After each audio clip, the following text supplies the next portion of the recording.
Philippe, pas de repas de fête sans foie gras. C'est exact, nous allons faire un foie gras de canard truffé et céleri rave en cocotte luttée. Pour combien de personnes? Pour 4 personnes. Pour cette recette, il faut choisir un foie gras de 600 grammes environ, un foie de canard. Entier. On retire le petit lobe Oui, et on ne conserve que le gros lobe. le petit lobe étant un peu trop nerveux. On met 1 litre de bouillon de volaille. Il faut que ça recouvre le foie gras. On porte le bouillon de volaille à ébullition et on plonge le foie gras. Le bouillon est à frémissement. On cuit combien de temps? 20 minutes pour un foie de 600 grammes.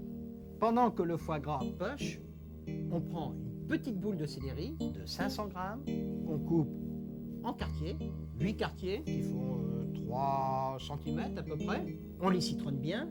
On recouvre d'1 litre de bouillon de volaille. De bouillon de volaille. Froid.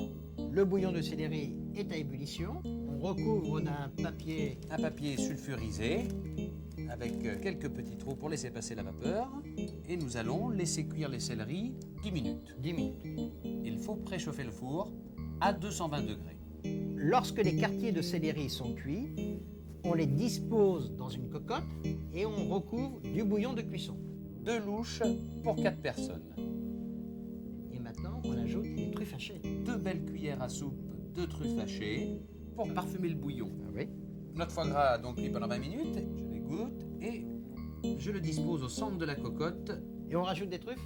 Comme c'est Noël, nous allons rajouter donc nos 2 autres truffes que nous avons coupées en grosses tranches. Ah oui, alors là, d'un bon centimètre. Donc Nous en allons- tout, il faut 3 grosses truffes, une hachée et 2 autres coupées en grosses rondelles comme ça pour disposer dessus. Pour lutter la cocotte, Philippe, tu préfères choisir de la pâte feuilletée.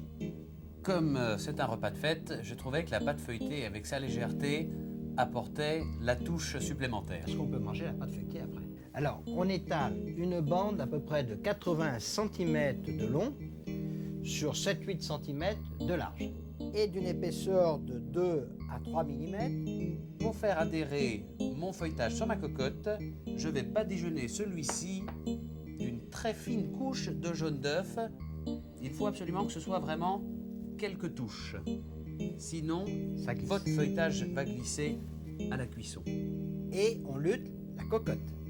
Nous avons disposé notre bande de feuilletage autour de la cocotte.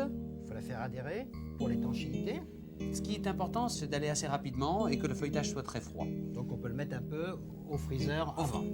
Et maintenant, tu recouvres de dorure, c'est-à-dire le restant de jaune d'œuf détendu avec à peu près une demi-cuillère à soupe d'eau froide.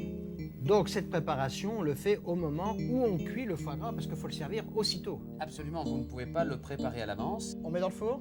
Nous allons mettre notre cocotte au four.